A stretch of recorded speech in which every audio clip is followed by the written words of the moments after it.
Good morning dear student, मैं अविनाश आर्य आज वापस आप लोगों के लिए पॉलिटी के नेक्स्ट सेशंस में आए हैं। ठीक है, आज क्या था कि इससे पहले का जो पॉलिटी सेशन हुआ था यानी राज व्यवस्था, तो मेरे पहले के सेशंस में मैं आप लोगों को बता चुका हूँ कि राज व्यवस्था जो है वो क्या है एग्जैक्टली, उसके क्या आधारभूत स्तंभ है।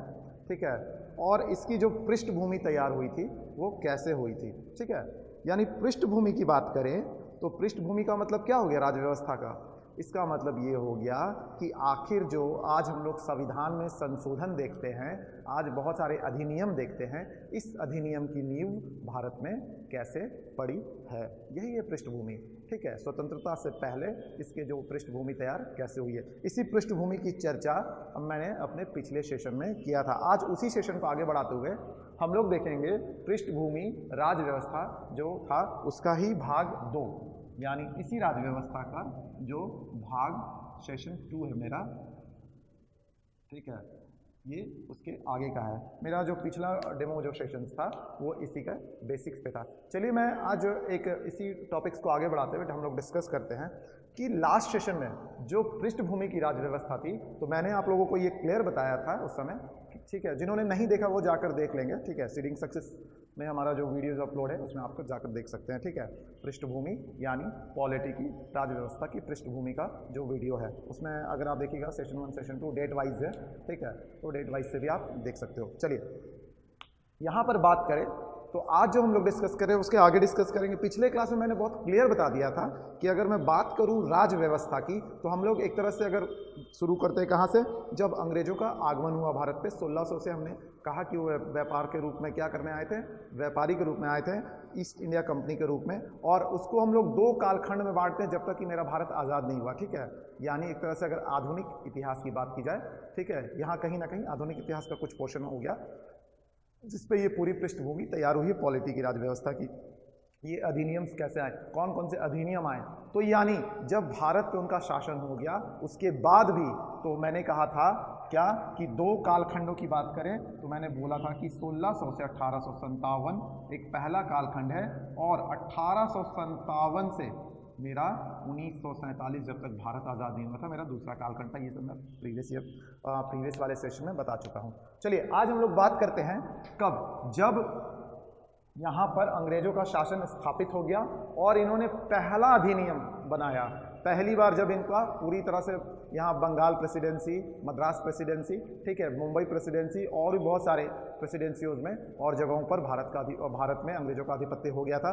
तब जब इनकी शासन इनके हाथ में आ गया, ठीक है, किनके, अंग्रेजों के, ईस्ट इंडिया कंपनी के शासन में आ गया। ठीक है, तो क्योंकि 1857 के बाद ईस्ट इंडिया कंपनी का भी शासन खत्म हो गया और सीधे ये कहाँ चला गया, महारानी एलिजाबेथ के हाथों में। 1857 के बाद के काल को हम लोग क्राउन रूल के नाम से जानते हैं, जो सारा कुछ मैंने अपने प्रीवियस सेशन में बताया है, जरूर देखिएगा। बहुत महत्वपूर्ण टॉपिक्स है आपके एग्जाम्स के पैटर्न्स के लिए। अभी जेपीएससी का एग्जाम आने वाला है तो बहुत से क्वेश्चन आ सकते हैं, या यूपीएससी का जो है वो भी जल्दी से आपका शायद नया नोटिफिकेशन आ जाएगा 2021 के लिए यूपीएससी में, तो उसमें भी बहुत से क्वेश्चन पूछे जाते हैं। ठीक है, या अदर्स किसी भी एग्जाम, बीपीएससी या आप यूपीपीएससी या किसी भी एग्जाम्स की तैयारी करो, बहुत इंपॉर्टेंट टॉपिक होता है। चलिए, जो पहला आया था, पहला क्या आया था, सबसे पहले 1773 में, 1773 में मेरा क्या आया था, रेगुलेटिंग एक्ट आया था।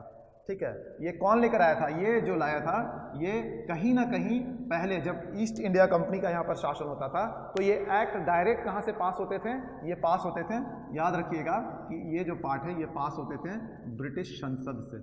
कहाँ से पास होते थे, ब्रिटिश संसद से ये एक्ट बनते थे, और यही एक्ट जो है ईस्ट इंडिया कंपनी को बताए जाते थे कि आपको भारत में लागू करने हैं। यानी भारत के लिए जो भी कानून उस समय बनाए जाते थे कहाँ बनते थे, ब्रिटिश संसद में बनते थे। ठीक है, तो पहला जो कानून बनाया गया वो था 1773 का रेगुलेटिंग एक्ट। अगर हम बात करें 1773 की रेगुलेटिंग एक्ट की तो इसमें बहुत सारे इंपॉर्टेंट पॉइंट थे। ठीक है, क्या इंपॉर्टेंट पॉइंट था, सबसे पहला जो पॉइंट था कि यह सरकार द्वारा उठाया गया पहला कदम था। कैसा पहला कदम, इस अधिनियम को लेकर, यानी पहली बार कोई एक्ट भारत के लिए बनाया गया जिसमें बहुत सारे नियम बनाए गए ताकि यहाँ पर ईस्ट इंडिया कंपनी जिसका आधिपत्य था उस समय भारत पर, वो अच्छे से शासन कर पाए, अपने नियम, अपने कायदे, अपने कानून लोगों पर थोप पाए। और क्या क्या इंपॉर्टेंट चीज़ें, क्या क्या बातें थी, ठीक है, जो ऑब्जेक्टिव के पैटर्न से बहुत इंपॉर्टेंट है। तो पहला पॉइंट था इसका कि सरकार द्वारा उठाया गया पहला कदम था। कौन सा था? 1773 का रेगुलेटिंग एक्ट। ठीक है, ये पहली बार ब्रिटिश संसद में भारतीयों के लिए कोई एक्ट लाया गया था। ठीक है, फिर दूसरा था प्रशासनिक एवं राजनीतिक मान्यता, यानी यहाँ जो ईस्ट इंडिया कंपनी थी, जो व्यापारी संघ थे जिनका आधिपत्य था भारत पर, उनके दो क्या है, दो भागों में उनके कार्यों को दो भागों में बांट दिया गया। पहला राजनीतिक पर्पस से और दूसरा प्रशासनिक पर्पस से, यानी प्रशासन को और राजनीति को यहाँ की दोनों को मान्यता मिल गई। कहाँ से मान्यता मिली? इस ब्रिटिश संसद से। ठीक है, इस ब्रिटिश संसद से मान्यता मिल गई कि आप राजनीतिक एवं प्रशासनिक कार्यों को कौन देखेगा यहाँ पर? तो यहाँ पर ये भारत में जो समय देखेंगे उस समय देखेंगे ईस्ट इंडिया कंपनी। कौन देखेगा? East India company. EIC मतलब क्या हो गया? ये हो गया ईस्ट इंडिया कंपनी, जिसका आधिपत्य उस समय भारत पर था। ठीक है, चलिए नेक्स्ट था, इसमें बोर्ड ऑफ डायरेक्टर्स का गठन किया गया था। ये बोर्ड ऑफ डायरेक्टर्स का कहने का मतलब है कि बोर्ड ऑफ डायरेक्टर्स जो मेरे क्या थे, उनको एक चलाने के लिए यहाँ पर यहाँ के जो राजनीतिक और प्रशासनिक कार्यों को देखने के लिए कुछ लोगों का एक समूह बनाया गया, जिसे बोर्ड ऑफ डायरेक्टर्स कहा गया, जो बड़े बड़े अधिकारी थे। किनकी नियुक्ति? और ये नियुक्ति किसने की? बोर्ड ऑफ डायरेक्टर्स की नियुक्ति इस ब्रिटिश संसद ने की। ठीक है, ईस्ट इंडिया कंपनी के लिए, ईस्ट इंडिया कंपनी के लिए ईस्ट इंडिया कंपनी का एक बोर्ड ऑफ डायरेक्टर्स बना, और यही बोर्ड ऑफ डायरेक्टर्स 1773 के रेगुलेटिंग एक्ट के अधिनियम की शक्तियों के अंतर्गत इन्होंने भारत पर शासन किया। यही बोर्ड ऑफ डायरेक्टर्स क्या होते थे, फिर भारत के लिए कानून बनाने लगे।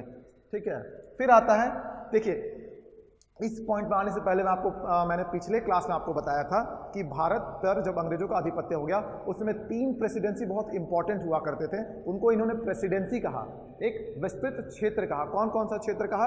तो सबसे 3 इंपॉर्टेंट क्षेत्र कौन कौन से थे? कौन का था आप याद रखिएगा, वो क्षेत्र जो मैंने पिछले सेशन में बताया था कि बंगाल प्रेसिडेंसी,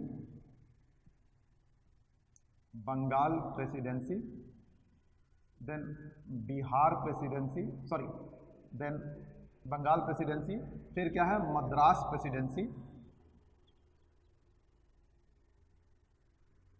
और तीसरा जो है वो है आपका बम्बई प्रेसिडेंसी। ठीक है, और ये बंगाल प्रेसिडेंसी अपने आप में बहुत बड़ा था। बंगाल के अंतर्गत ही क्या आते थे? बंगाल प्रेसिडेंसी के अंतर्गत ही जो आते थे वो बिहार प्रेसिडेंसी आता था, बिहार का क्षेत्र आता था। बिहार के अलावा उड़ीसा का क्षेत्र आता था।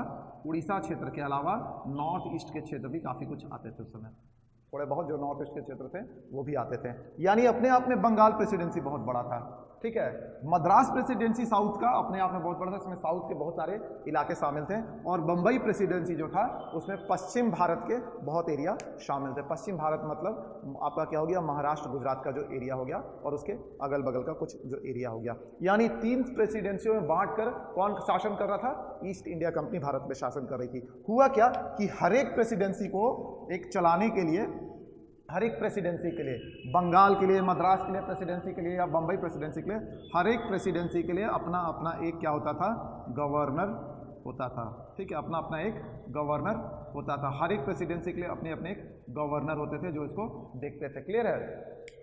अपने अपने गवर्नर होते थे। यानी अगर बात करें तीनों प्रेसिडेंसी की, तो तीनों प्रेसिडेंसी के अलग अलग गवर्नर थे। बंगाल प्रेसिडेंसी के लिए एक गवर्नर था, मद्रास प्रेसिडेंसी को चलाने के लिए एक गवर्नर था, और उसी तरह बम्बई प्रेसिडेंसी को चलाने के लिए एक और गवर्नर था। यानी हर एक प्रेसिडेंसी के लिए अलग अलग अपने गवर्नर होते थे, जो वहाँ पर क्या करते थे? राजनीतिक और बाकी कार्यों को, राजनीतिक और प्रशासनिक दोनों कार्यों की देखरेख करते थे और नियम बनाते थे ताकि भारतीयों पर शासन हो सके। ठीक है, हुआ क्या? जब 1773, ये तो 1773 का पहले का था कि 1773 से पहले ये रूल हो चुका था भारत में। जब ये एक्ट आया 1773 का, तब क्या हुआ? तब एक घटना घटी कि इस एक्ट में बंगाल का जो गवर्नर थे, बंगाल के उस समय जो तत्कालीन गवर्नर थे, उनको क्या बना दिया गया? ठीक है, उनको बंगाल प्रेसिडेंसी का गवर्नर जनरल बना दिया गया। बंगाल के जो गवर्नर थे उसको बंगाल प्रेसिडेंसी का गवर्नर जनरल बना दिया गया। यानी हर एक एरिया के लिए अगर बात करें तो बंगाल के लिए समझिए अलग गवर्नर थे। ठीक है, बिहार चलाने के लिए अलग गवर्नर थे। ठीक है, उड़ीसा चलाने के लिए अलग गवर्नर थे। यानी बहुत सारे एरिया के लिए क्या थे? मद्रास के लिए अलग गवर्नर थे। ठीक है, फिर बम्बई के लिए अलग गवर्नर थे। यानी बहुत सारे एरिया थे, बहुत सारे प्रेसिडेंसी थे, इनके बहुत सारे एरिया थे। हर एक पर्टिकुलर एरिया को चलाने के लिए एक अलग अलग गवर्नर होते थे। यानी क्या हुआ कि जो गवर्नर्स जो हमारे क्या थे, अलग अलग हुआ करते थे, अब बंगाल के गवर्नर को इस एक्ट के अंतर्गत बंगाल का जो गवर्नर थे उनको क्या बना दिया गया, बंगाल प्रेसिडेंसी का गवर्नर जनरल बना दिया गया। क्या बना दिया गया, बंगाल प्रेसिडेंसी का गवर्नर जनरल बना दिया गया। और बंगाल प्रेसिडेंसी ने क्या किया, बिहार और उड़ीसा को अपने अधिपत्य में ले लिया। यानी अब बिहार, उड़ीसा और बंगाल, इन तीनों के लिए समझ लीजिए एक गवर्नर जनरल पहली बार नियुक्त किए गए, यानी संयुक्त रूप से। और ये जो पहले गवर्नर जनरल बने बंगाल प्रेसिडेंसी के, कौन बने, वो थे वॉरेन हेस्टिंग्स। वो कौन थे, वॉरेन हेस्टिंग्स। बहुत इंपॉर्टेंट क्वेश्चन है, आपसे पूछा जाता है बहुत सी एग्जामों में कि बंगाल प्रेसिडेंसी के पहले गवर्नर जनरल कौन थे। ठीक है, आपको बहुत सारे ऑप्शंस दे दिए जाएंगे, आंसर क्या होगा, वॉरेन हेस्टिंग्स। अच्छा, आप लोगों में बहुत से बच्चे जो होते हैं इस एक्ट को क्या है कि बहुत हल्के में लेते हैं, जबकि ये एक्ट से बहुत सारे क्वेश्चंस आते हैं। ठीक है, इस एक्ट से ही छोटा छोटा अगर आप यूपीएससी का उठा लोगे तो फैक्चुअल क्वेश्चन बहुत सारा बन जाएगा। अगर यूपीएससी के पैटर्न पे आप जाओगे तो यूपीएससी में आपको रोटेशनल क्वेश्चंस बहुत मिल जाएंगे। क्लियर है। यानी क्या हुआ कि पहली बार क्या हुआ, वॉरेन हेस्टिंग्स थे वो बंगाल प्रेसिडेंसी के गवर्नर जनरल बने। ठीक है, अब इसी में 1774 में इसी एक्ट के अंतर्गत, यानी 1773 के रेगुलेटिंग एक्ट के अंतर्गत 1774 में भारत में पहली बार किसका गठन किया गया, सर्वोच्च न्यायालय का, यानी सुप्रीम कोर्ट। जो आज आप सुप्रीम कोर्ट में सुनते हो कि इतने सारे केसेस चलते हैं या सुप्रीम कोर्ट का कोई फैसला आता है, तो अगर आपसे पूछा जाए कि भारत में पहली बार ब्रिटिश, ये अगर नहीं भी लिखा हुआ है कि ब्रिटिश शासनकाल के अंतर्गत अगर लिख दिया जाए कि भारत में पहली बार, ठीक है, सुप्रीम कोर्ट यानी सर्वोच्च न्यायालय या उच्चतम न्यायालय का गठन कब किया गया, तो आंसर क्या होगा, 1774 ईस्वी में पहली बार सुप्रीम कोर्ट। सुप्रीम कोर्ट को हम क्या बोलते हैं, सुप्रीम कोर्ट को हम बोलते हैं उच्चतम न्यायालय। क्या बोलते हैं, उच्चतम न्यायालय। उच्चतम न्यायालय का गठन किया गया। ठीक है, तो ये था मेरा 1773 का रेगुलेटिंग एक्ट। अब क्या होता है, 1773 के रेगुलेटिंग एक्ट में भी बहुत सारी विसंगतियां निकली। आगे जाकर इन्होंने जो बोर्ड ऑफ कंट्रोल्स थे या ब्रिटिश संसद ने देखा कि जब ये एक्ट लागू हुआ तो कुछ कुछ खामियां उनको नजर आई कि इसमें और सुधार होना चाहिए। ठीक है, यानी टाइम टू टाइम जब जब ब्रिटिश संसद को, यानी ब्रिटिश संसद का यहाँ पर क्या होगा, तो मैंने पिछले सेशन में आपको बताया था कि जो दो कालखंड थे, पहला कालखंड क्या था, पहला कालखंड क्या कहलाया, ब्रिटिश संसद यानी ईस्ट इंडिया कंपनी का जब शासन था तब उसके लिए सारे चार्टर और अधिनियम कौन बनाती थी, ब्रिटिश संसद बनाती थी। यही ब्रिटिश संसद अपने चार्टर्स और अधिनियम को बनाकर ईस्ट इंडिया कंपनी के पास भेजती थी और ईस्ट इंडिया कंपनी भारत में इसको लागू करती थी, जिसके लिए उन्होंने क्या बना दिया था, बोर्ड ऑफ डायरेक्टर्स का 1773 में एक पैनल बना दिया था लागू करने के लिए। ठीक है, तो ये था मेरा 1773 का रेगुलेटिंग एक्ट। उसके बाद आता है इनकी विसंगतियां।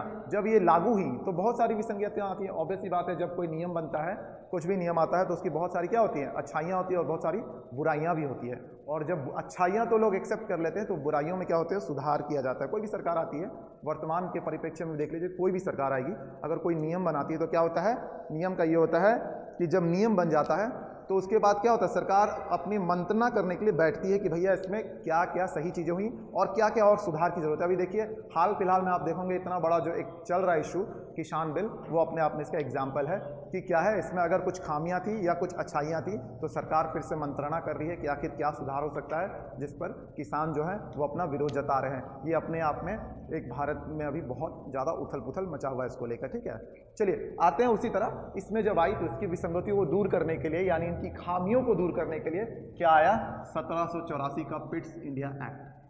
1784 का क्या आया, पिट्स इंडिया एक्ट। बात करते हैं 1784 पिट्स इंडिया एक्ट की। इसमें क्या हुआ, ये जितनी चीजें थी इसमें कुछ मूलभूत ढांचे में परिवर्तन किया गया। क्या परिवर्तन किया गया, देखिए 1784 से पहले एक जो एक्ट था और आया था, वो 1781 में आया था, जिसे एक्ट ऑफ क्या कहा गया, सेटलमेंट, जिसे एक्ट ऑफ सेटलमेंट भी कहा जाता है। चूंकि वो बहुत ज़्यादा प्रभावपूर्ण नहीं था, इसीलिए ब्रिटिश संसद ने क्या किया, उसे बहुत जल्दी हटा दिया और उसकी जगह पर 1784 में क्या लेकर आए, वो पिट्स इंडिया एक्ट को लेकर आए। अगर बात करें, कभी कभी क्वेश्चन पूछ दिया जाता है कि किस एक्ट को एक्ट ऑफ सेटलमेंट के नाम से जाना जाता है, तो आप कभी भी 1784 पिट्स इंडिया एक्ट मत लिखिएगा, उसका आंसर होगा 1781। ठीक है। 1781 में जो एक्ट आया वो क्या था, एक्ट्स ऑफ सेटलमेंट के नाम से उसे जाना जाता है। बात की जाए अब नेक्स्ट पॉइंट की। नेक्स्ट पॉइंट है कि इसमें राजनीतिक और प्रशासनिक दोनों कार्यों को अलग कर दिया। क्या किया गया, बात करेंगे। देखिए यहाँ पर जब आप देखिएगा तो चूंकि ये पहला एक्ट था, तो उस समय जो भी राजनीतिक और प्रशासनिक कार्य थे 1773 में, वो एक ही लोग देखते थे। कौन देखते थे, बोर्ड ऑफ डायरेक्टर्स, दोनों बोर्ड ऑफ डायरेक्टर्स देखते थे। लेकिन 1784 में क्या हुआ कि इनके लिए अलग अलग व्यवस्था कर दी गई। यानी अगर बात करें तो राजनीतिक कार्यों के लिए बोर्ड ऑफ कंट्रोल बना दिया गया, बोर्ड ऑफ कंट्रोल बना दिया गया, जबकि प्रशासनिक कार्यों को वापस से बोर्ड ऑफ डायरेक्टर्स ही देखते थे। अंतर क्या हुआ समझ में आया कि एक नया पैनल बना, बोर्ड ऑफ डायरेक्टर्स पहले यहाँ पर दोनों चीज़ों को देखते थे, प्रशासनिक कार्यों को और राजनीतिक कार्यों को। लेकिन जब 1784 का आया तो देखा कि एक ही पर अगर बोझ पड़ रहा है तो ये लोग पूरी अच्छी तरह से काम नहीं कर पा रहे हैं, इसलिए क्या किया, दो अलग अलग पैनल्स बना दिए गए। एक जो बोर्ड ऑफ कंट्रोल था वो कौन देख रहा था, बोर्ड ऑफ कंट्रोल था पूरी राजनीतिक मामलों को देख रहा था, जबकि बोर्ड ऑफ डायरेक्टर वापस से उन पर सिर्फ प्रशासनिक कार्यों का बोझ डाला गया कि आप प्रशासन को देखिए, यानी एडमिनिस्ट्रेशन को देखिए, ठीक है। और जो इंडिया की पॉलिटिक्स है या इंडिया के पॉलिटिकल जो इशू हैं उस पर कौन देखेगा, बोर्ड ऑफ कंट्रोल फैसला लेगा। तो इससे क्या हो गया, जो भार था बढ़ गया और दोनों को काम करने में आसान हो गया, ठीक है। नेक्स्ट जो पॉइंट था, नेक्स्ट पॉइंट है 1784 का, बहुत इंपॉर्टेंट पॉइंट है। यहाँ द्वैध शासन की स्थापना अगर हम बोलें तो 1784 के पिट्स इंडिया एक्ट को माना जाता है। द्वैध शासन, बहुत लोग तो इसी में कंफ्यूज जाते हैं कि मेरे साथ क्वेरी आती है बहुत बार कि सर द्वैध शासन क्या है। द्वैध शासन होता है एक साथ पैरेलल शासन। पैरेलल शासन करने का मतलब है विकेंद्रीकरण। द्वैध मतलब क्या हो गया, दो, यानी सेंटर में एक पावर जो दिया हुआ है उसी के पैरेलल में कुछ स्टेट्स को भी उतने ही पावर्स दिए गए हैं, यानी दो जगह पावरों का खंडन कर दिया गया है। समझ में, इसी को विकेंद्रीकरण का एक रूप माना जाता है। तो पहली बार द्वैध शासन की जो नींव थी वो किसमें रखी गई थी, वो रखी गई थी 1784 के पिट्स इंडिया एक्ट में। यानी द्वैध शासन की नींव, बहुत क्वेश्चन पूछा जाता है कि भारत के किस अधिनियम या एक्ट के अंतर्गत द्वैध शासन की नींव रखी गई थी। ये क्वेश्चन ऑब्जेक्टिव्स में आप बहुत जगह देखोगे, ठीक है। यानी जेपीएससी का भी एग्जाम्स होने वाला, हो सकता है क्वेश्चन आ जाए, तो आंसर क्या होगा 1784। लेकिन अगर आपसे पूछ दिया जाए कि एक्ट ऑफ सेटलमेंट में के नाम से किसे जाना जाता है, और अगर ऑप्शन आपको दे दिया जाए कि 1773 रेगुलेटिंग एक्ट, 1781 का रेगुलेटिंग एक्ट, 1784 का पिट्स इंडिया एक्ट या 1833 का चार्टर अधिनियम, तो आंसर क्या होगा, एक्ट ऑफ जो सेटलमेंट है वो क्या था, वो 1781 में आया था, यानी 1784 से जस्ट पहले, जिसको मैंने यहाँ पर हाईलाइट कर दिया है। तो बहुत इंपॉर्टेंट क्वेश्चन बन जाते हैं। चलिए फिर ये जो चीज़ें थी इसके आगे फिर क्या हुआ, जब ये लागू हुआ, जब यानी 1784 का पिट्स इंडिया एक्ट लागू हो गया, तो क्या हुआ ये कि ईस्ट इंडिया कंपनी को यहाँ पर शासन करने में बहुत आसानी हो गई। क्यों, क्योंकि अब कार्यों का डिवीज़न हो चुका था। प्रशासनिक जो थे एक अलग लोग देख रहे थे, अलग बोर्ड ऑफ डायरेक्टर्स देख रहे थे, और जो राजनीतिक थे वो अलग बोर्ड ऑफ कंट्रोल्स देख रहे थे, ठीक है। यानी अब कार्य बढ़ चुके थे। अब एक नए, समझ लीजिए चैन की शुरुआत हुई कि एक ऊपर पैनल था, फिर वो अपना कार्य, फिर एक दूसरा पैनल था वो अपने कार्य को देख रहा था, और उसके लिए उन्होंने नए नए चीज़ों का निर्माण किया, नए नए अधिनियमों का निर्माण किया, और इसके लिए उन्होंने एक लिस्ट बनाया और वापस ब्रिटिश संसद को भेजा कि अब भारत में इस चीज़ की ज़रूरत है, हमें यहाँ की कानून व्यवस्था और राजनीतिक व्यवस्था को संभालने के लिए, ठीक है। वापस से फिर ब्रिटिश संसद ने एक जब देखे, क्या हुआ, जब आपके पास वो लिस्ट आया, यानी ब्रिटिश संसद के पास जब वो लिस्ट आया, तो उन्होंने क्या किया, फिर से देखा कि अब क्या क्या मेरी ज़रूरतें हैं भारत को संभालने के लिए, तो उन्होंने और भी काफ़ी कुछ इसमें ऐड किया, और आगे जाकर जो मेरा अधिनियम आया उसे कहते हैं 1833 का चार्टर अधिनियम। ये भी बहुत इंपॉर्टेंट होता है क्योंकि इसमें बहुत एक इंपॉर्टेंट चीज़ें आती हैं। क्या चीज़ आती है, जो बहुत बार क्वेश्चंस आप देखोगे पूछा जाता है कि भारत का पहला गवर्नर जनरल कौन था, ठीक है। एकदम बिल्कुल आप एसएससी के एग्जाम्स में, जेपीसी के एग्जाम्स में, इवन यूपीएससी के एग्जाम्स में आपको कभी कभी पूछ दिया जाता है इस तरह का फैक्चुअल क्वेश्चन, और हम लोग इसी में कंफ्यूज कर जाते हैं कि बंगाल का गवर्नर जनरल कौन था और भारत का गवर्नर जनरल कौन था, और ये बहुत सिमिलर लगता है सुनने में, ठीक है। इसीलिए आपको क्लियर होना है कि यहाँ तक क्या था, यहाँ तक तो क्लियर है। अब इस पे 1833 के चार्टर में देखिए, इसमें पहला जो पॉइंट है ये है केंद्रीयकरण में निर्णायक। केंद्रीयकरण, केंद्रीयकरण मतलब वापस से जो शक्तियां थी, यहाँ द्वैध शासन तो शुरू हो चुका था, लेकिन जो शक्तियां थी, जो पैरेलल शक्तियां जो स्टेट के पास जा रही थी, उनको रोका गया और वापस से केंद्रीयकरण, मतलब जो सरकार सेंट्रल, हम लोग केंद्रीकरण का मतलब क्या है, बहुत लोग तो केंद्रीकरण विकेंद्रीकरण इनको ही नहीं जानते हैं, इसलिए इसका मतलब ही नहीं समझ पाते। केंद्रीकरण का मतलब है कि जो शक्तियां हैं किसी एक के पास केंद्रित होना। अगर बात करें तो वर्तमान में केंद्र सरकार जो है हमारी, अगर उसके पास सारी शक्तियां हैं, मोस्ट ऑफ दी शक्तियां उनके पास है, तो वही केंद्रीकरण है, ठीक है। लेकिन अगर विकेंद्रीकरण का क्या मतलब होता है कि जितनी शक्तियां केंद्र सरकार के पास है उससे ही मतलब सिमिलर काफ़ी शक्तियां एक पैरेलल राज्य सरकार के पास आ जाए और फिर वही शक्तियां का कुछ बंटवारा नीचे स्तर पर हो जाए, ग्राम पंचायत, पंचायत इस स्तर पर होता है, तो इसे ही विकेंद्रीकरण की प्रोसेस, विकेंद्रीकरण का जो प्रोसेस है माना जाता है, ठीक है। तो यहाँ केंद्रीकरण कर दिया गया, मतलब एक सेंट्रल को पावर दे दिया गया। जो ईस्ट इंडिया कंपनी के पास जो वहाँ जो सेंट्रल में बैठे हुए थे, जो board of directors, board of control में थे, उनके पास वापस पावर दे दिया गया कि नहीं, आप ही अब फैसला लीजिए कि आगे क्या क्या हमारे लिए जरूरी है और कौन कौन से नियम बनाने जो है वो निर्णायक होंगे भारत के परिप्रेक्ष्य में। तो ये केंद्रीकरण का निर्णय हुआ वापस से। अब सबसे इंपॉर्टेंट कि वापस यहाँ जो बंगाल के गवर्नर जनरल थे उस वक्त, ठीक है, जो बंगाल के उस वक्त गवर्नर जनरल थे, वर्तमान में कौन थे, Lord William Bentinck, Lord William Bentinck, इन्हें भारत का गवर्नर जनरल बना दिया गया, इन्हें पूरे भारत का गवर्नर जनरल बना दिया गया। बहुत इंपॉर्टेंट क्वेश्चन है, कौन हो गया पहला, वॉरेन हेस्टिंग्स और लॉर्ड विलियम बैंटिंग, इन दोनों में बहुत कंफ्यूजन होता है। तो याद रखिएगा कि जो वॉरेन हेस्टिंग्स होते हैं वो बंगाल के गवर्नर यानी बंगाल प्रेसिडेंसी के गवर्नर जनरल बने थे, जबकि लॉर्ड विलियम बैंटिंग जो थे वो भारत के पहले गवर्नर जनरल बने। तो ये ऑब्जेक्टिव पैटर्न्स के लिए बहुत पूछा जाता है ये सब क्वेश्चंस। नेक्स्ट जो था, पहली बार कार्यपालिका सरकार का गठन हुआ। कार्यपालिका सरकार यानी क्या हो गया कि यहाँ जो सरकार जो थी, एक सरकार बनाई गई, लेकिन स्थानीय प्रतिनिधित्व अभी भी नहीं मिला था, यहाँ के लोकल लोगों को सरकार में नहीं रखा गया। ये जो सरकार बनी ये ब्रिटिश संसद के द्वारा ही, यानी ईस्ट इंडिया कंपनी के अधीनस्थ थी, एक सरकार का गठन हुआ जिसमें कुछ लोगों का चुनाव हुआ और एक सरकार बना दी गई कि यही सरकार अब भारत में निर्णय लेगी। यानी पहली बार कार्य चलाने के लिए कार्यपालिका सरकार का गठन किया गया। पहली बार ट्राई किया गया था, अभी आप लोग जो सिविल सर्विसेज का एग्जाम दे रहे हो, ठीक है, जेपीएससी का एग्जाम देते हो, स्टेट सिविल सर्विसेज, यूपीएससी का एग्जाम देते हो यानी यूनियन पब्लिक सर्विस कमीशन के एग्जाम्स को, तो हम लोग क्या बोलते हैं, वो केंद्र के सिविल सर्विसेज का एग्जाम, यानी केंद्र का सिविल सर्विसेज हो या किसी भी स्टेट का सिविल सर्विसेज हो, यानी सिविल सर्विसेज में जब आप बैठ रहे हो तो आपको ये जानना बहुत ज़रूरी होता है कि पहली बार सिविल सर्विसेज का एग्जाम जो था वो उसका प्रयास कब किया गया था। यहाँ पर ये पहली बार प्रयास किया गया था सिविल सर्विसेज का, याद रखिएगा, किसमें, 1833 के चार्टर अधिनियम में सिर्फ प्रयास किया गया था, लेकिन ये सफल नहीं हो पाया था, ठीक है। पहली बार जो बोर्ड ऑफ कंट्रोल और बोर्ड ऑफ डायरेक्टर्स ने निर्णय तो लिया कि चलिए सिविल सर्विसेज का एक खुला प्रतियोगिता का आयोजन करते हैं भारत में, और जो पढ़े लिखे लोग होंगे सारे को इसमें बैठ सकते हैं, इसमें इवन भारतीय भी बैठ सकते हैं, और जो सही में एग्जाम्स निकालेंगे उनको हम अपने अधीन एक जो वहाँ की अधिकारी वर्ग होगा उस पर नियुक्त करेंगे। लेकिन हुआ क्या कि बोर्ड ऑफ कंट्रोल के जो मेंबर्स थे और बोर्ड ऑफ जो डायरेक्टर्स के मेंबर्स थे उस समय उनमें मतभेद हो गया, आपस में ही मतभेद हो गया इस चीज़ को लेकर, ठीक है, कि भारतीयों को लेना है कि नहीं लेना है, जिसके कारण ये फाइनली क्या चला गया, कचड़े के डब्बे में चला गया, यानी ये सफल नहीं हो पाया, ठीक है। इसी को देखते हुए इसका जब ये सफल नहीं हुआ तो इसकी घोर भर्त्सना भारतीयों ने की। उनका ये कहना था कि अगर हम पढ़े लिखे हैं तो हमें भी एग्जाम में बैठने का हक होना चाहिए, ठीक है। तब ये जो मुद्दा था ये ब्रिटिश संसद में भी उठा। तब फाइनली क्या हुआ, बहुत सारे फिर देखे कि इसको जब लागू किया गया कुछ कुछ विसंगतियां आई, उन्हीं विसंगतियों को दूर करने के लिए वापस से एक नया अधिनियम आया। चलिए हम लोग देखते हैं जो नए अधिनियम आया उसके बाद वो कौन सा था, तो वो था 1853 का। मैं इसको मिटा रहा हूँ, होप कि आपको क्लियर हो गया होगा। उसके बाद आया 1853 का चार्टर अधिनियम। क्या आया, 1853 का चार्टर अधिनियम। बात करते हैं 1853 में, इसको रब कर रहा हूँ, ठीक है, आप लोगों को इधर क्लियर हो गया होगा तो मैं इसको रब कर देता हूँ। 1853 का चार्टर अधिनियम, 1853 की चार्टर अधिनियम, इसको हम लोग बोलते हैं चार्टर अधिनियम, ठीक है,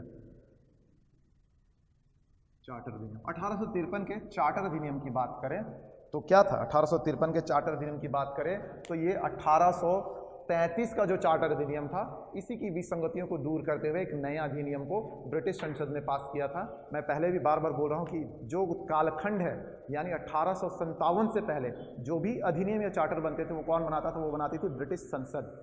किसके लिए, भारतीयों के लिए। और वही ब्रिटिश संसद जो अधिनियम या चार्टर बनाती थी वो ईस्ट इंडिया कंपनी भारत में लागू करती थी, क्योंकि 1857 के बाद का जो रूल है वो सीधे क्राउन्स रूल है जो मैंने पिछले सेशन बताया। तो उसके आगे जब का जो अधिनियम आएगा वो सीधे की सीधे महारानी द्वारा अधिनियम अधिरोपित किया गया है, यानी उस अधिनियम में ब्रिटिश संसद का रोल खत्म हो जाता है। ये बात करें यानी 1853 की अगर हम बात करते हैं, मान लीजिए 1853 का जो चार्टर अधिनियम है ये अंतिम अधिनियम था। कौन? ब्रिटिश संसद का। तो इसको बोला जाता है कि ब्रिटिश संसद का ये अंतिम अधिनियम था।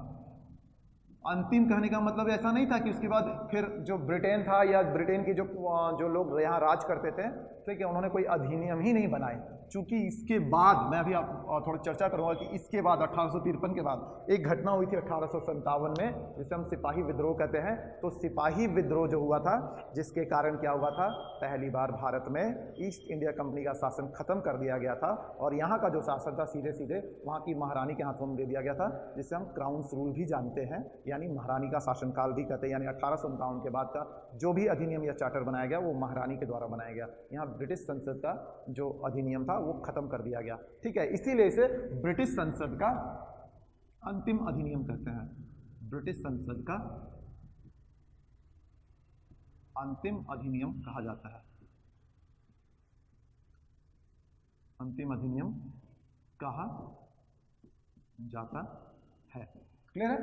क्या कहा जाता है? ब्रिटिश संसद का अंतिम अधिनियम। इसके बाद का जो अधिनियम आया सीधे महारानी के द्वारा, ठीक है। इसमें क्या हुआ, नेक्स्ट जो था, इसमें बहुत सारे जो पिछले मतलब 1833 की बात करें तो कार्यपालिका सरकार का गठन तो कर दिया गया था, लेकिन क्या हुआ, इसमें स्थानीय प्रतिनिधित्व नहीं मिला था उस सरकार में। जब इसका भी घोर विरोध हुआ, किसके द्वारा? भारतीयों के द्वारा, कि भैया जो यहाँ सरकार चल रही है और हम भारतीय उस सरकार में अगर शामिल नहीं होंगे तो हमारी जो दुख है, हमारी जो बातें हैं, हमारी जो तकलीफ हो कौन समझेगा, कैसे समझाएगा, ठीक है, हम अपनी बातों को डायरेक्ट कैसे रख पाएंगे। यानी इस चीज़ों को देखते हुए फिर क्या हुआ कि ब्रिटिश संसद ने जब इस एक्ट को लेकर आए, अंतिम अपने एक्ट को, ठीक है, ब्रिटिश संसद का जो अंतिम एक्ट था उसमें उन्होंने स्थानीय प्रतिनिधित्व की बात कही।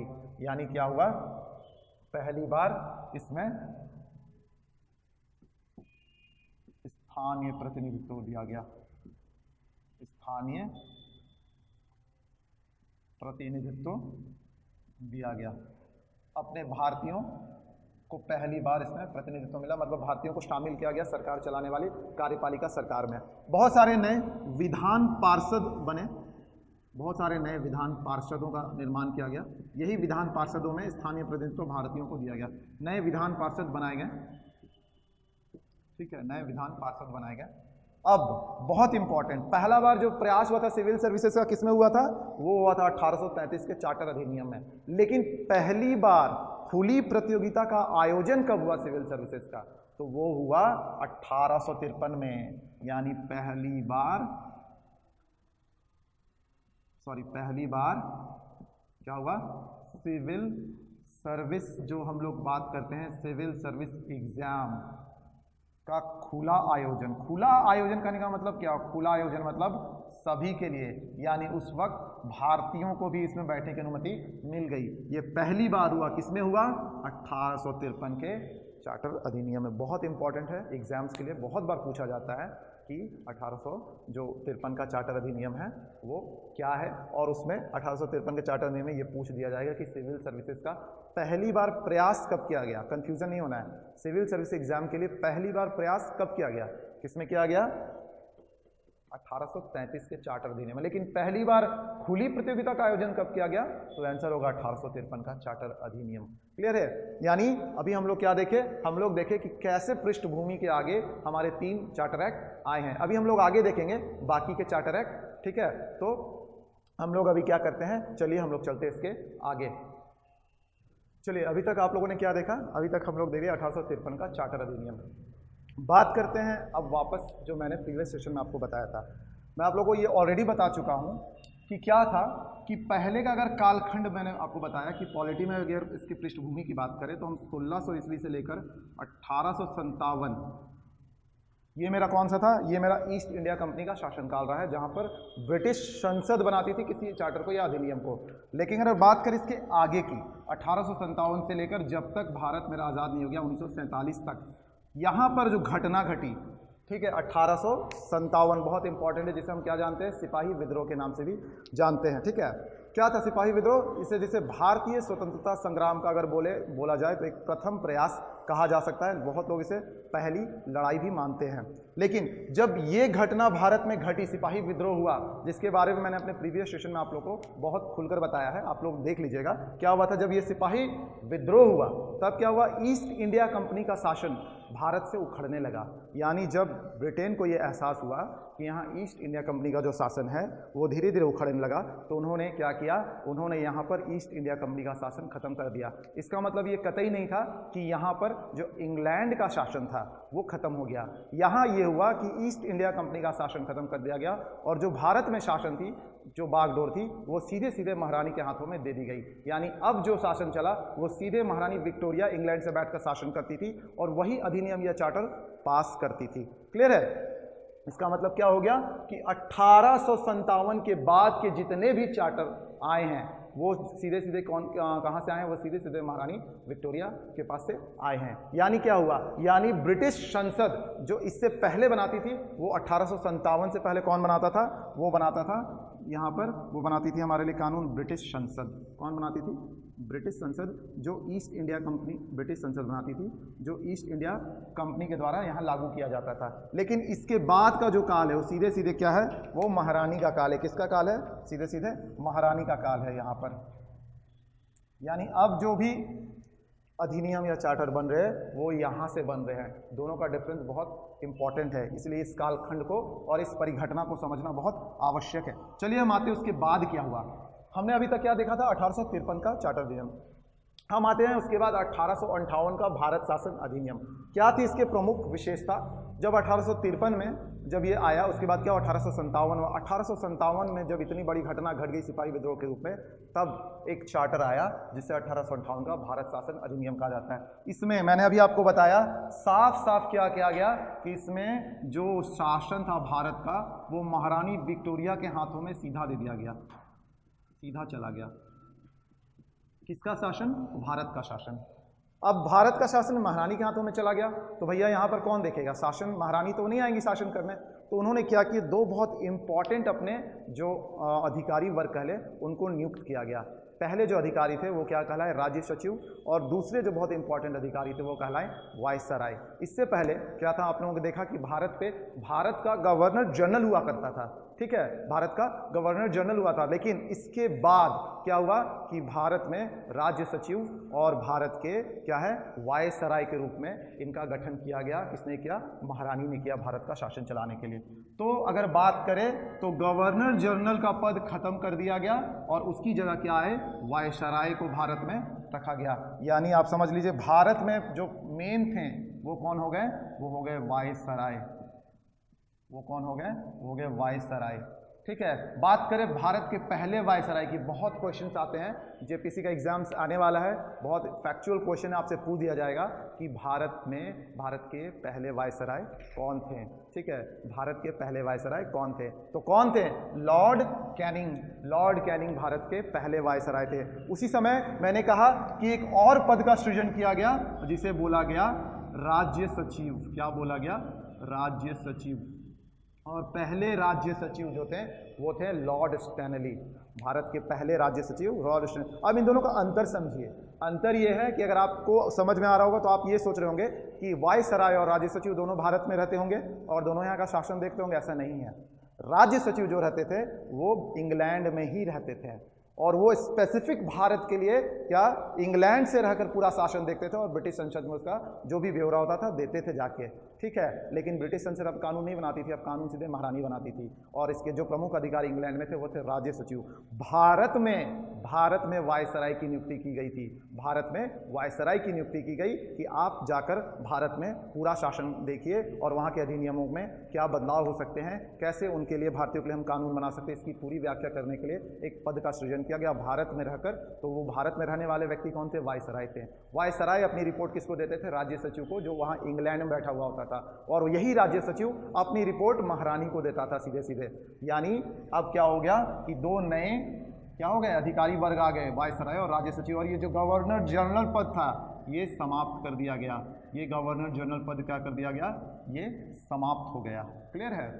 चलिए ये बहुत इंपॉर्टेंट था 1858 का भारत शासन अधिनियम। इसमें ये जो प्रमुख हेडलाइन थे, उसके बाद जो आया, उसके बाद आया 1861 का भारत परिषद अधिनियम। अगर हम इसके प्रमुख की बात करें तो आप जैसे उस समय कौन थे हमारे वायसराय? भारत के पहले वायसराय थे लॉर्ड कैनिंग। लॉर्ड कैनिंग ने क्या किया? लॉर्ड कैनिंग ने एक परिषद बनाई। लॉर्ड कैनिंग ने यहाँ के शासन चलाने के लिए एक परिषद बनाई और इस परिषद में उन्होंने पहली बार कुछ स्थानीय जो बड़े लोग थे उनको क्या किया? शामिल किया। और कौन कौन से थे? ये क्वेश्चन बहुत इंपॉर्टेंट है, पूछा जाता है कि वायसराय की, लॉर्ड कैनिंग के वायसराय जो थे उनकी परिषद में किन 3 लोगों को शामिल किया गया था, या इनमें से कौन कौन है, या उपयुक्त सभी ऑप्शंस इस तरह से रह सकते हैं। ठीक है, कौन कौन थे? तो वो थे पहले बनारस के राजा, जिनको किसने? वायसराय ने अपनी परिषद में शामिल किया था।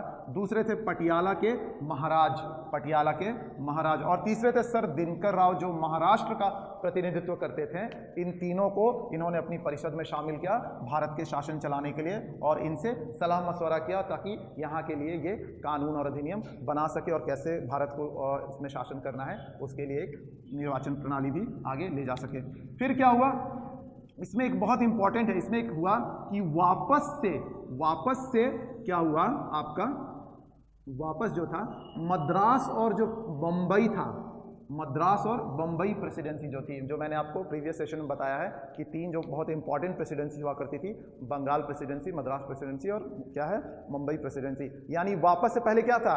पहले दोनों को किसके अधीन कर दिया गया था? यानी मद्रास और बम्बई को बंगाल के अधीन कर दिया गया था जब भारत के गवर्नर जनरल का नियुक्ति किया गया था उस समय। ठीक है, यानी वापस से यहाँ पर जब ये वायसराय और लॉर्ड राज्य सचिव बन गए, तब इन्होंने 1861 में क्या किया कि वापस से मद्रास और बम्बई को अलग अलग कर दिया गया। उनका जो था वापस से पृथकीकरण कर दिया गया कि अब आप तीनों फिर से अलग हो जाइए और तीनों के लिए अलग अलग अधिनियम में के हिसाब से हम लोग शासन चलाएंगे, वहां पर अपनी नियुक्ति जिसकी करनी है, ठीक है, गवर्नर्स की नियुक्ति वापस से कर देंगे। ठीक है, यानी ये तीनों को वापस अलग कर दिया गया। यानी अब फिर से अगर आप बात करें तो यहाँ पर क्या हो गया?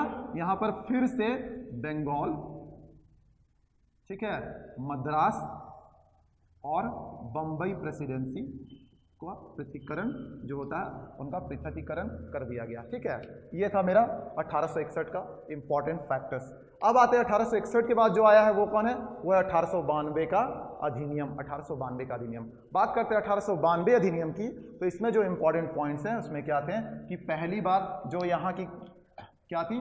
कौन सी परिषद जो थी? पहली बार कार्यपालिका जो परिषद हुआ करती थी, जिसका निर्माण प्रीवियस के एक्ट्स में कर दिया गया था, जो मैं आपको बता चुका हूं। उस कार्यपालिका परिषद में जो थी पहली बार सदस्यों की संख्या को बढ़ाया गया।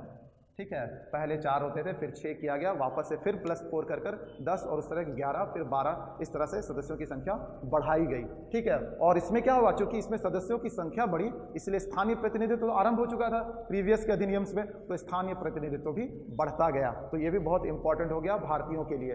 यानी प्रांतीय विधान परिषद का गठन कर दिया गया। प्रांतीय मतलब यहाँ के जो क्षेत्रीय विधान परिषद है, यानी बंगाल के अंदर भी बहुत सारे, जैसे बिहार, उड़ीसा, अगर उस समय बंगाल प्रेसिडेंसी के अंतर्गत ही चले गए थे, तो बिहार के अंतर्गत भी जो क्षेत्रीय विधान प्रांतीय परिषद है उनका निर्माण किया गया। उसी तरह बंगाल में बहुत सारे प्रांतीय परिषदों का निर्माण किया गया, यानी प्रांतीय विधान परिषदों का निर्माण किया गया और स्थानीय प्रतिनिधित्व को बढ़ावा मिला। ठीक है, फिर आता है बहुत इंपॉर्टेंट है, कौन सा? जिसे हम बोलते हैं, इसके बाद जो आता है 1909, यानी 1909 का मार्ले मिंटो अधिनियम। मार्ले मिंटो अधिनियम, इसे मार्ले मिंटो अधिनियम क्यों कहा जाता है? बहुत बार पूछा जाता है, मार्ले मिंटो अधिनियम क्यों कहा जाता है? मार्ले मिंटो इसलिए कहा जाता है क्योंकि जिस वक्त ये अधिनियम लाया गया 1909 में, उस समय मार्ले यहाँ के राज्य सचिव थे। मार्ले भारत के क्या थे? राज्य सचिव थे, और जो मिंटो थे वो क्या थे? वो वायसराय थे।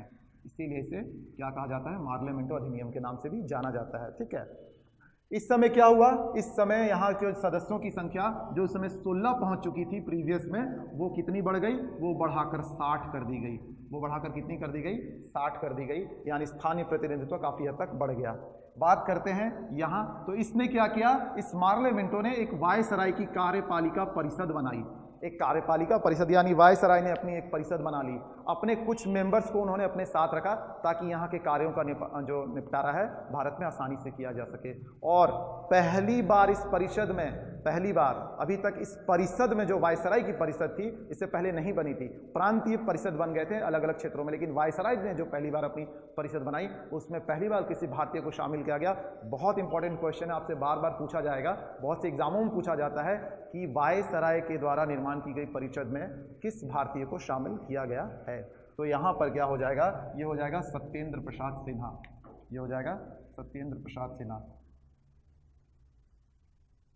सत्येंद्र प्रसाद सिन्हा। बहुत इंपॉर्टेंट है, ठीक है, पूछा जाता है बार बार कि वायसराय की कार्यपालिका परिषद में किस एकमात्र भारतीय को जगह मिली थी, तो वो आंसर होगा पहली बार सत्येंद्र प्रसाद सिन्हा जो थे वो वायसराय की कार्यपालिका परिषद के स्थायी सदस्य बने थे।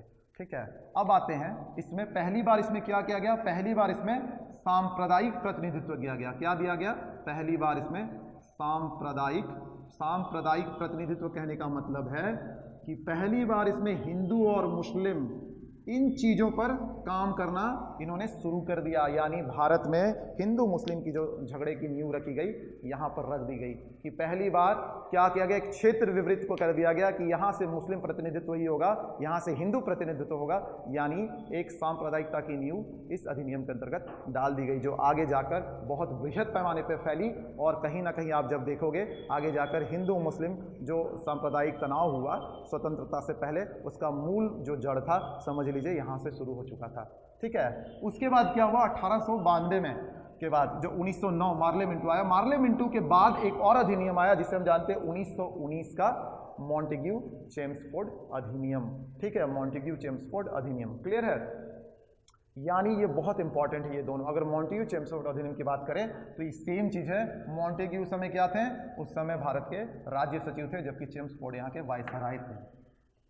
ठीक है, यानी अगर इसकी बात करें तो इसके प्रमुख पॉइंट्स में यही है कि पहली बार यहाँ के जो विषय हुआ करते थे भारतीय के, विषय कहने का मतलब यहाँ के जो सब्जेक्ट्स, जो भारतीयों के सब्जेक्ट्स हैं, क्या क्या उनकी कठिनाई है, उन कठिनाइयों को दो भागों में बांट दिया गया। उनको क्या, पहला हस्तांतरित और दूसरा आरक्षित, पहला हस्तांतरित विषय और दूसरा आरक्षित विषय में बांटा गया 1909 के मॉन्टेग्यू चेम्सफोर्ड अधिनियम में। इस हस्तांतरित जो विषय थे, जो हस्तांतरित विषय के अंतर्गत जो जो मुद्दे आते थे उनको सीधे गवर्नर देखते थे। उनको सीधे कौन देखता था, उनको सीधे गवर्नर देखते थे। उनको सीधे कौन देखता था, ये गवर्नर सीधे देखते थे, यानी यही हस्तांतरित मुद्दों पर क्या थे, अपना जो था निर्णय लेते थे। उसके बाद हुआ आरक्षित मुद्दा। कुछ कुछ चीजें थी जो आरक्षित मुद्दों के अंतर्गत रखी गई। ठीक है, जो निर्वाचन प्रणाली थी, जो सांप्रदायिक निर्वाचन प्रणाली थी, इसको भी आरक्षित मुद्दों के अंतर्गत रखा गया। बहुत सारी चीजें थी, ग्रामीण परिप्रेक्ष्य में पंचायत चुनाव से लेकर ये बहुत सारे आरक्षित मुद्दे थे। जो वित्त विभाग था उसके कुछ मुद्दे थे, इस तरह बहुत सारे आरक्षित मुद्दे थे। उसके लिए क्या हुआ कि गवर्नर ही उस पर भी लेते थे।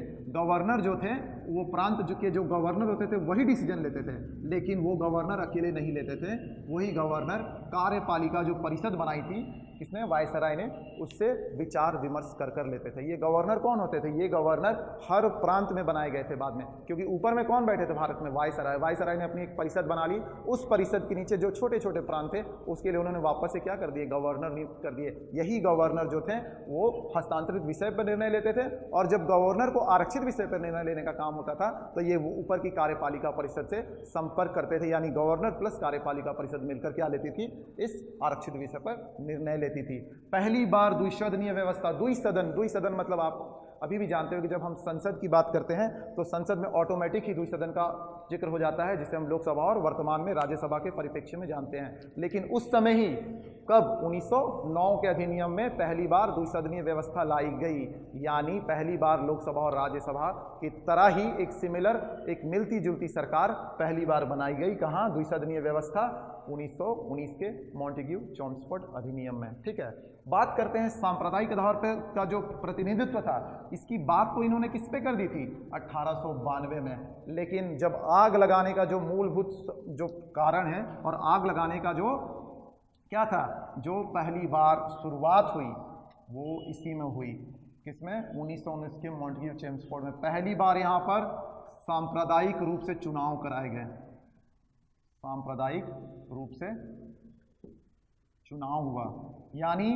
पहली बार लोगों को क्या एहसास कराया गया यहाँ पर कि डिवाइड एंड रूल की पॉलिसी पूरी तरह से लागू हो गई। यानी मुस्लिमों के लिए मुस्लिम को डिवाइड कर दो, हिंदुओं से हिंदुओं को डिवाइड कर दो। और क्या हुआ कि हिंदू के लिए एक अलग सीटों की व्यवस्था कर दी गई कांग्रेस जिसमें कॉमन्स थी, और मुस्लिमों के लिए एक मुस्लिम लीग के रूप में अलग व्यवस्था कर दी गई कि यहाँ सिर्फ मुस्लिम की पार्टियाँ ही लड़ेंगी या मुस्लिम कैंडिडेट ही होगा, जो अपने आप में उस समय भारत में डिवाइड एंड रूल की जड़ों को खोज चुका था। ठीक है, यानी सांप्रदायिक रूप में चुनाव पहली बार इसी व्यवस्था के अंतर्गत कराए गए। पहली बार इसी व्यवस्था के अंतर्गत पहली बार लंदन में किसका गठन किया गया? लंदन में भारतीय उच्चायुक्त का गठन किया गया। लंदन में भारतीय उच्चायुक्त का गठन किया गया। क्लियर है? देखिए ये भारतीय उच्चायुक्त का गठन, भारतीय उच्चायुक्त क्या था? भारतीय उच्चायुक्त मतलब भारतीय उच्चायुक्त कार्यालय, इसका मतलब हो गया भारतीय उच्चायुक्त कार्यालय। यहाँ पर पूरे भारतीयों से संबंधित जो थे उन्हीं की चर्चा की जाती थी, भारत में कैसे प्रशासन चलेगा, या एक उच्चायुक्त गठन हुआ जो भारत की सारी चीज़ों को देखते थे और भारतीयों को अपनी बात रखनी होती थी तो लंदन में इस भारतीय उच्चायुक्त कार्यालय पर जाकर अपनी बात रखते थे। पहली बार इसका गठन हुआ जहां जाकर वो सीधे संवाद कर सकते थे, अपनी बातें रख सकते थे। तो ये थी मेरे इंपॉर्टेंट, आप जो जितने भी अधिनियम देख रहे हो ये थे मेरे सारे इंपॉर्टेंट अधिनियम। इसके बाद आप देखोगे साइमन कमीशन, या उसके बाद स्वतंत्रता से पहले जब यहाँ पर क्या हुआ, आपके माउंटबेटन योजना लागू हुई, किस तरह से भारतीयों में भारत ही देश का क्या हुआ, लास्ट में विभाजन किया गया और भारत का विभाजन कर भारत और पाकिस्तान के रूप में दो नए राष्ट्रों का निर्माण हुआ।